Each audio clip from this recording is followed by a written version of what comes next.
Ada saat-saat ketika hati kita tidak bisa bertahan lagi. Dan meskipun kita berusaha menyembunyikan semuanya, tubuh kita menunjukkan tanda-tanda yang tidak bisa kita sembunyikan. Pikiran kita merasa lelah, senyum menjadi topeng, dan mata terasa berat seolah-olah memikul seluruh dunia. Kadang-kadang kita bangun dengan perasaan bahwa kita tidak akan bisa melewati hari ini. Merasa ingin menghilang hanya untuk melihat apakah ada yang akan merindukan kita. Perasaan itu sulit diakui, tetapi banyak orang yang merasakannya. Mereka membawa beban itu dalam diam, seolah-olah merasa bahwa merasakan sakit itu adalah kelemahan, tapi bahkan raksasa pun bisa jatuh. Bahkan orang yang kuat pun bisa runtuh. Dan inilah mengapa saya ingin mengajakmu untuk mengingat salah satu adegan paling manusiawi dan mendalam dalam Alkitab. Hari ketika Elia, Nabi Api, yang berhadapan dengan raja-raja dan dewa-dewa palsu, yang memanggil hujan dari langit setelah tahun-tahun kekeringan, memohon untuk mati. Pria ini, pahlawan iman, mencapai batasnya. Dia berkata, "Tuhan, sudah cukup. Ambillah nyawaku, karena aku tidak lebih baik dari nenek moyangku." Dia tidak ingin melawan lagi. Dia tidak melihat arti lagi dalam hidupnya. Apa yang kita pelajari dari ini? Bahwa bahkan yang penuh iman bisa merasa lelah. Bahwa bahkan yang berjalan bersama Tuhan bisa merasa lemah. Mungkin saat ini kamu merasa seperti Elia, seseorang yang telah melihat mujizat. Seseorang yang sudah punya pengalaman dengan Tuhan, yang pernah kuat, tapi sekarang merasa terkuras. Mungkin tidak ada yang tahu. Mungkin kamu tersenyum di depan orang lain, tapi menangis ketika sendirian. Mungkin mereka berkata, "Kamu sangat kuat." Tetapi di dalam hatimu, kamu berpikir, "Jika saja mereka tahu betapa hancurnya aku." Dan apa yang dilakukan Tuhan? Dia tidak berteriak pada Elia, dia tidak memberikan khutbah, dia tidak menyalahkan. Apa yang dia lakukan, dia mengirim malaikat dengan roti dan air. Tuhan tidak memberikan jawaban langsung, dia memberikan perhatian. Sebelum merawat jiwa Elia, Tuhan merawat tubuhnya. Dia memberi kesempatan untuk beristirahat, karena Tuhan tahu batasan kita. Dia tahu saat jiwa kita sedang terluka, dan dia tidak pernah meninggalkan kita di saat kita merasa terpuruk. Apakah kamu bisa merasakan apa artinya ini dalam hidupmu? Itu berarti mungkin sekarang yang kamu butuhkan bukanlah solusi, perubahan besar, atau mujizat spektakuler. Mungkin yang kamu butuhkan sekarang adalah istirahat, makan, menangis, mengambil napas, dan biarkan Tuhan merawatmu. Hari ini banyak orang hidup seperti Elia, bersembunyi di gua emosional mereka, menjauh, kehilangan kegembiraan dalam hal-hal sederhana, berpikir bahwa hidup telah kehilangan makna, berpikir bahwa hidup sudah tidak ada tujuannya. Tapi kamu tidak diciptakan secara kebetulan. Kamu tidak sampai di sini hanya karena nasib. Tuhan masih punya rencana untukmu. Pernahkah kamu memperhatikan bahwa meskipun kehabisan kekuatan, Elia masih makan? Meskipun tidak ada keinginan, dia beristirahat. Meskipun tidak melihat masa depan, dia menerima perawatan. Itu adalah langkah pertama. Elia ingin berhenti di sana. Tapi Tuhan membangkitkannya dan membawanya berjalan 40 hari dan 40 malam. Hingga dia tiba di gunung Tuhan, di mana dia mendengar suara Tuhan, bukan di api, bukan di angin, bukan di gempa bumi, tetapi dalam hembusan angin yang lembut. Mungkin Tuhan sedang berbicara denganmu sekarang, dalam hembusan angin lembut di jiwamu. Pernahkah kamu merasakan air mata jatuh tanpa tahu alasan? Ketika hatimu terasa sesak, hanya mendengar kata-kata seperti ini, itu adalah Tuhan yang menyentuhmu. Itu adalah langit yang berkata, "Aku masih ada di sini." Dan yang paling kuat dari semuanya, setelah peristiwa ini, Elia tidak dilupakan. Tuhan menggunakannya lagi, dan lebih dari itu, Elia tidak mati. Dia diangkat hidup-hidup ke surga. Dalam kereta api yang terbuat dari api, orang yang meminta kematian menerima hidup kekal dalam kemuliaan. Orang yang berpikir bahwa akhir hidupnya sudah tiba, dihormati dengan cara yang hanya sedikit orang yang pernah alami. Ini mengajarkan kita bahwa akhir kita bukanlah akhir yang Tuhan siapkan. Kamu mungkin merasa berada di titik terendah, tetapi Tuhan masih memiliki rencana. Mungkin kamu berkata, cukuplah, tetapi Tuhan masih berkata, belum selesai. Maka saat ini, aku mengundangmu untuk berhenti berusaha terlalu keras. Jangan coba untuk memahami semuanya. Jangan berpura-pura kuat. Hanya tarik napas dalam-dalam. Izinkan dirimu untuk dirawat oleh Tuhan. Akui bahwa kamu lelah. Serahkanlah semua bebanmu kepadanya, karena janjinya tetap berlaku. Meskipun kamu lelah, menangis, atau kehilangan kekuatan, Tuhan tetap melihatmu. Dan Dia tidak akan meninggalkanmu di tempat ini. Kamu tidak sendirian. Pemulihan sedang berlangsung. Langkah demi langkah, hari demi hari, akan datang waktunya ketika kamu menoleh ke belakang dan menyadari itu terjadi ketika aku hampir menyerah, Tuhan yang mengangkatku. Pernahkah kamu melihat dirimu di cermin dan berpikir, aku tidak cukup? Pernahkah kamu merasa seolah-olah selalu berjuang tapi selalu gagal, seperti membawa beban tak terlihat dari rasa bersalah, kegagalan, atau penyesalan? Mungkin kamu berusaha menjadi lebih baik, tetapi selalu kembali ke tempat yang sama, membuat kesalahan yang sama, merasakan sakit yang sama. Mungkin kamu pikir Tuhan sudah tidak peduli padamu lagi, bahwa kamu telah melakukan terlalu banyak kesalahan, bahwa kamu telah menyia-nyiakan kesempatan, dan sekarang kamu hanya harus hidup dengan konsekuensi dari kesalahanmu, dengan rasa malu dari apa yang telah kamu lakukan. Tetapi izinkan aku menceritakan sebuah kisah. Petrus adalah salah satu orang yang paling dekat dengan Yesus. Dia melihat mujizat, berjalan di atas air, berada di hadapan Sang Guru dalam momen-momen yang luar biasa. Tetapi bahkan dia, pada saat yang paling sulit, menyangkal Yesus 3 kali. Dia tidak menyangkal 1 kali dengan impuls. Dia menyangkal 3 kali, dan yang lebih buruk lagi, dia menyangkal Yesus saat dia sedang dihakimi, dipukul, dihina. Bayangkan beban yang harus dipikul Petrus di hari-hari berikutnya. Bayangkan suara ayam jantan berkokok yang terus terngiang di pikirannya sebagai pengingat akan kegagalannya. Bayangkan tatapan Yesus yang menemukan tatapannya di saat itu.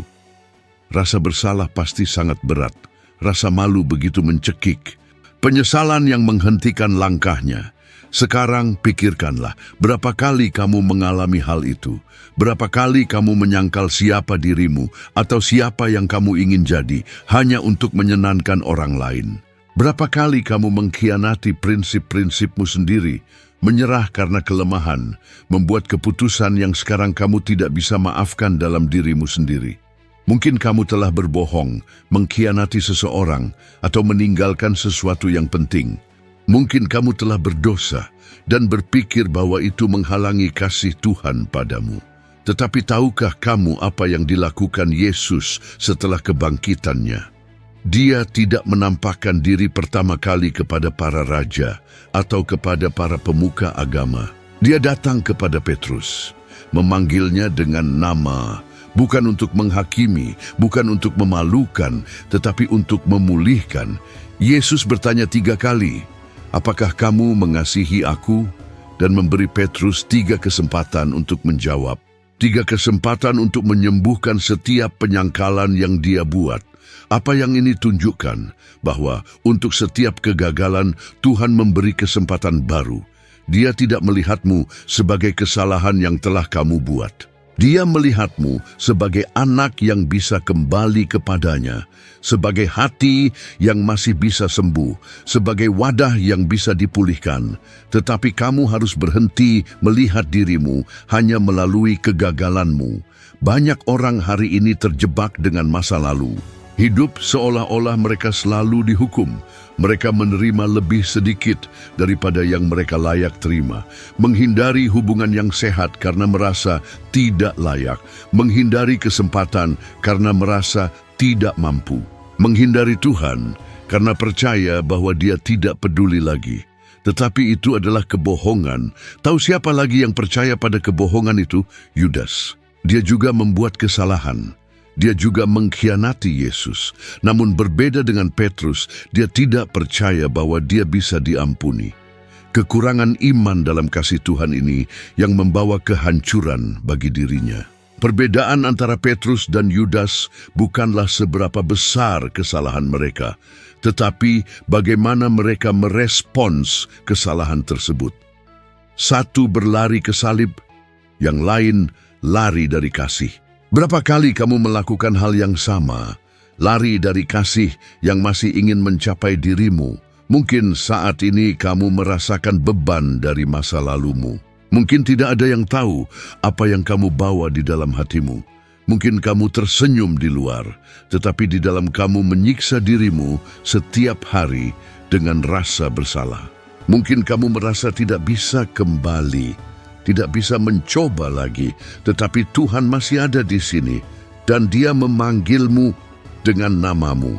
Apakah kamu mengasihi aku? Adalah pertanyaan yang Dia ajukan padamu sekarang. Dan jika jawabanmu tulus, meskipun melalui air mata, meskipun dengan ketakutan, meskipun merasa tidak layak, maka ketahuilah, Dia sudah memulihkanmu. Kamu tidak perlu lagi hidup dalam hukuman. Kamu tidak perlu lagi menghukum dirimu selamanya. Yesus sudah memikul semua itu untukmu. Dia telah menanggung rasa sakit itu. Dia sudah membayar harga itu. Sekarang saatnya hidup sebagai orang yang bebas. Dan jika kamu masih berpikir kamu tidak layak mendapat kesempatan kedua, lihatlah di sekitarmu. Lihat berapa banyak orang yang pernah jatuh dan bangkit kembali. Lihat berapa banyak kisah kemenangan yang ada karena seseorang berani mencoba lagi. Alkitab sendiri adalah buku tentang awal baru. Dan kisahmu masih sedang ditulis. Karena itu hari ini aku ingin menantangmu. Selama 7 hari ke depan, bangunlah dan nyatakan dengan suara keras, saya bukan kesalahan saya. Saya adalah orang yang sedang dipulihkan oleh Tuhan. Ulangi itu setiap hari. Meskipun tidak merasa apa-apa, meskipun dengan air mata, meskipun dalam diam, nyatakan dengan iman. Dan lihatlah bagaimana pikiranmu mulai berubah. Bagaimana beban itu mulai berkurang. Bagaimana hatimu mulai percaya lagi karena surga tidak menyerah padamu. Dan pengampunan yang selama ini kamu cari sudah tersedia. Yang perlu kamu lakukan adalah menerima untuk dicintai dengan sungguh-sungguh. Lagi, tanpa syarat. Penebusan dimulai dari sana. Apakah kamu pernah merasa bahwa semua orang maju kecuali dirimu? Pernahkah kamu melihat sekelilingmu dan berpikir, mengapa hidupku berhenti sementara hidup orang lain terus berjalan? Pernahkah kamu merasa dilupakan oleh Tuhan, seolah-olah semua doa yang kamu ucapkan hilang di udara? Mungkin saat ini kamu sedang mengalaminya. Mungkin kamu melihat teman-temanmu menikah, membangun keluarga, mendapatkan promosi. Sementara itu, kamu terus menunggu, mencoba, berdoa, dan tidak ada yang berubah. Sulit untuk mempertahankan iman ketika segala sesuatu di sekitar kita berteriak bahwa itu tidak akan berhasil. Sulit untuk melanjutkan ketika hasilnya tidak muncul. Ketika waktu terus berjalan dan satu-satunya yang tumbuh adalah rasa sakit. Namun, tahukah Anda apa yang diajarkan kisah Yusuf? Bahwa Tuhan tidak melupakan satupun janjinya. Pada saat yang tepat, tidak lebih awal, tidak lebih lambat, Yusuf diambil dari penjara dan ditempatkan pada posisi tertinggi di Mesir, hanya di bawah Fir'aun. Dalam 1 hari, semuanya berubah. Apa yang tampak hilang berubah menjadi takdir, rasa sakit menjadi tujuan, lupa menjadi kehormatan. Dan ini mengajarkan kita sebuah kebenaran yang bisa mengubah hidupmu. Diamnya Tuhan bukan tanda ketidakhadiran. Itu adalah tanda bahwa Dia sedang mempersiapkan segala sesuatu. Saat Yusuf di penjara, Tuhan sedang memindahkan potongan-potongan puzzle kehidupan. Tuhan sedang menyelaraskan waktu. Dia sedang bekerja di balik layar, dan Dia melakukan hal yang sama untukmu. Namun untuk itu, kamu harus bertahan. Kamu harus memutuskan, meskipun dengan air mata di mata, untuk tidak menyerah. Kamu harus melanjutkan untuk percaya, meskipun kamu tidak mengerti. Kamu harus memilih untuk percaya, meskipun kamu tidak melihat jalan. Mungkin, seperti Yusuf, kamu hanya selangkah lagi dari mujizatmu dan tidak menyadarinya. Mungkin besok, sebuah pintu akan terbuka. Mungkin minggu depan sebuah perubahan besar akan terjadi. Mungkin Tuhan sudah mengeluarkan sesuatu untuk hidupmu dan hanya menunggu kamu tetap berdiri. Dan aku tahu, bertahan itu sakit. Menunggu itu melelahkan. Melihat orang lain mendapatkan apa yang kamu doakan dan belum kamu terima itu menyakitkan. Rasanya ingin mengasingkan diri, ingin berhenti mencoba, ingin menerima rasa sakit, tetapi dengarkan ini dengan hati-hati. Mereka yang berhenti dalam proses tidak pernah mengalami janji itu. Yusuf tidak tahu bahwa hari itu di penjara adalah yang terakhir. Namun dia memutuskan untuk hidup seolah-olah dia masih percaya. Dan itulah yang membuat perbedaan. Bisakah kamu melakukan hal yang sama? Aku ingin menantangmu sekarang. Selama 13 hari ke depan, sama seperti jumlah tahun yang Yusuf tunggu, luangkan beberapa menit setiap hari untuk bersyukur atas apa yang belum datang. Bersyukurlah seolah-olah itu sudah terjadi. Puji Tuhan seolah-olah mujizat sudah di depan pintu. Lakukan itu dengan iman, dengan ketekunan, dengan air mata jika perlu, tetapi lakukan. Karena ketika kamu bersyukur di tengah penantian, kamu menunjukkan bahwa kamu percaya bukan pada apa yang terlihat, tetapi pada siapa yang berjanji. Dan yang berjanji adalah Tuhan. Dan Tuhan tidak pernah gagal. Kamu mungkin telah dilupakan oleh orang lain. Mungkin kamu ditinggalkan oleh teman-teman. Mungkin hidupmu diabaikan. Tetapi kamu tidak pernah dilupakan oleh Tuhan. Dia tahu setiap air mata yang kamu jatuhkan dalam diam. Setiap doa yang kamu panjatkan dengan terisak. Setiap malam yang kamu habiskan tanpa tidur. Dan dia sedang bekerja. Jadi hari ini, meskipun kamu tidak melihatnya, putuskan untuk terus maju. Karena perubahanmu mungkin lebih dekat daripada yang kamu kira. Dan ketika perubahan itu datang, dan itu akan datang, kamu akan mengerti bahwa semua ini sebanding. Kamu tidak dilupakan, kamu sedang dipersiapkan, dan Tuhan akan mengejutkanmu. Ada rasa sakit yang diam, yang banyak dirasakan orang, tetapi hampir tidak ada yang membicarakannya. Rasa sakit itu datang saat kamu membandingkan dirimu dengan orang lain. Ketika kamu melihat hidup tetangga, rekan kerja, atau teman di internet, dan berpikir, mengapa hidupku tidak seperti itu? Itu adalah rasa sakit yang merobek dari dalam. Karena itu bukan sekadar rasa iri, itu perasaan tidak cukup. Itu pikiran bahwa kamu tidak cukup baik, bahwa kamu tertinggal, bahwa ada yang salah denganmu. Dan perlahan-lahan kamu mulai merendahkan dirimu, kamu mulai mengabaikan dirimu, kamu mulai menerima hidup yang setengah-setengah karena kamu percaya bahwa kamu tidak akan pernah meraih apa yang dimiliki orang lain.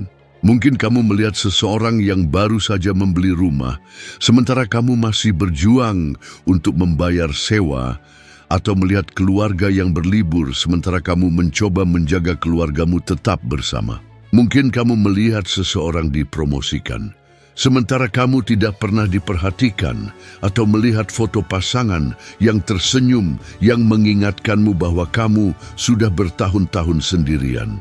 Dan tanpa disadari, kamu mulai mengukur nilai dirimu dengan tolok ukur orang lain. Kamu berhenti melihat dirimu dengan mata Tuhan dan mulai melihat dengan mata perbandingan.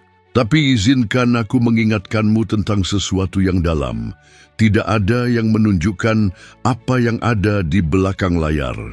Media sosial, percakapan, penampilan, hampir selalu hanya menunjukkan panggung. Tapi Tuhan melihat di balik layar. Tuhan melihat hati. Tuhan melihat apa yang tidak dilihat orang lain. Dan Dia tahu kebenaran di balik setiap kesempurnaan yang tampak. Alkitab menceritakan kisah Hana, seorang wanita yang tidak bisa memiliki anak.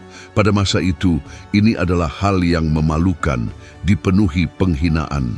Dan penina, saingannya, terus-menerus mengolok-oloknya.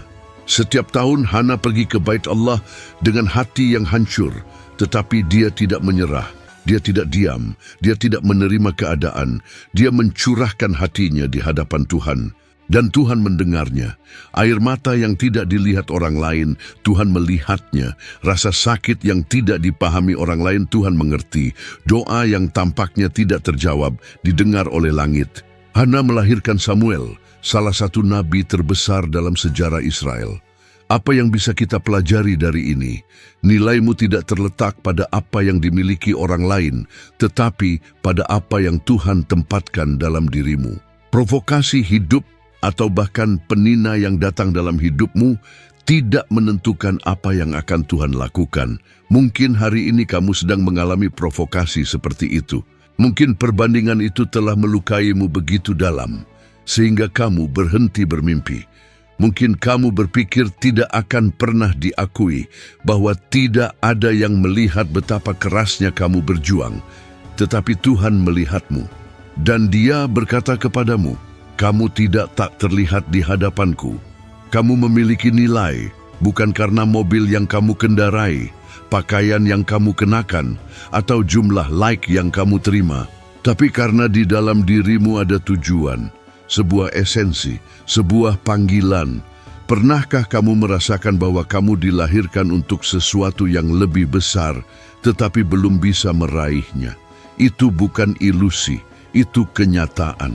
Tapi untuk hidup dalam sesuatu yang lebih besar, kamu harus berhenti membandingkan dirimu dengan hal-hal yang dangkal. Ketika kamu membandingkan dirimu, kamu kehilangan fokus. Kamu mulai mengikuti irama orang lain dan melupakan irama hidupmu sendiri. Tetapi Tuhan tidak ingin kamu meniru jalan orang lain. Dia memiliki jalan yang unik hanya untukmu. Ketika saat yang tepat tiba, dan itu akan tiba, semua orang akan menyadari bahwa ketika kamu dicemooh, Tuhan sedang membentukmu di dalam kesunyian untuk mempersiapkanmu menghadapi hal yang lebih besar. Kamu sudah sampai di sini, dan hatimu telah tersentuh, bukan karena pesan ini untukmu, untuk kesedihanmu, untuk keraguanmu, untuk malam gelap yang sedang kamu jalani. Tetapi percayalah, malam ini tidak akan berlangsung selamanya.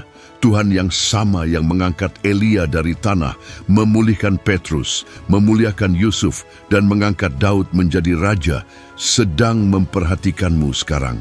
Dia melihatmu, dia mencintaimu, dia percaya padamu lebih dari yang kamu percayai pada dirimu sendiri.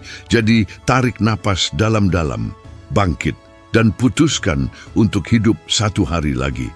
Karena surga belum selesai menulis ceritamu, masih ada bab-bab yang akan datang yang akan membuat semua ini terasa berharga. Hei, kamu yang tetap tinggal sampai di sini, aku punya sesuatu untuk disampaikan padamu. Mungkin tidak ada yang mengatakan padamu hari ini bahwa kamu penting. Mungkin tidak ada yang memelukmu selama beberapa hari terakhir. Mungkin kamu berjuang dalam pertempuran batin sambil tetap terlihat kuat di luar. Mungkin kamu memikul dunia sendirian, takut jika kamu melepaskannya. Semuanya akan runtuh di sekitarmu. Takut bahwa jika kamu berhenti, segalanya akan hancur. Tapi dengarkan aku, atau lebih baik lagi, rasakan dengan hatimu apa yang akan aku katakan sekarang. Kamu bukan kegagalan, kamu bukan orang yang lemah, dan kamu tidak sendirian. Kamu adalah seseorang yang telah melewati hari-hari yang akan menghancurkan orang lain. Kamu masih di sini, meskipun segalanya memintamu untuk menyerah. Kamu adalah bukti nyata bahwa bahkan dalam air mata ada kekuatan, bahwa iman masih ada, bahkan ketika suara keraguan berteriak lebih keras, dan itu bukanlah hal kecil, itu adalah mukjizat. Mungkin kamu tidak melihatnya sekarang, tetapi Tuhan sedang bersamamu saat ini. Saat kamu mendengar kata-kata ini, Dia membalutmu dengan kasih yang mungkin sudah lama kamu lupakan. Kasih yang tidak menuntut kesempurnaan, yang tidak menyerah padamu, yang tidak meninggalkanmu saat semuanya menjadi gelap. Kamu bukanlah apa yang dunia katakan tentangmu. Kamu bukanlah apa yang rasa sakit bisikkan. Kamu adalah apa yang Tuhan deklarasikan, anak yang dikasihi, pejuang yang berani, yang dipilih untuk menang, bahkan di tengah padang gurun. Dan jika sekarang, dengan mata yang basah oleh air mata, hatimu berdebar lebih keras, itu karena jauh di dalam jiwamu kamu tahu pesan ini untukmu. Tuhan memanggilmu untuk kembali, bukan kepada agama, bukan kepada tempat, tapi kepadanya, untuk memulai kembali, untuk bangkit, untuk menjalani apa yang Dia impikan untukmu, bahkan jika kamu telah tersesat. Tolong jangan menyerah sekarang. Kamu sudah sampai sejauh ini, hanya satu langkah lagi, hanya satu hari lagi, hanya satu doa lagi. Dan ketika jawaban itu datang, dan itu akan datang, kamu akan mengingat momen ini. Video ini, suara ini yang di tengah kekacauanmu berkata masih ada harapan, masih ada waktu, Tuhan masih di sini.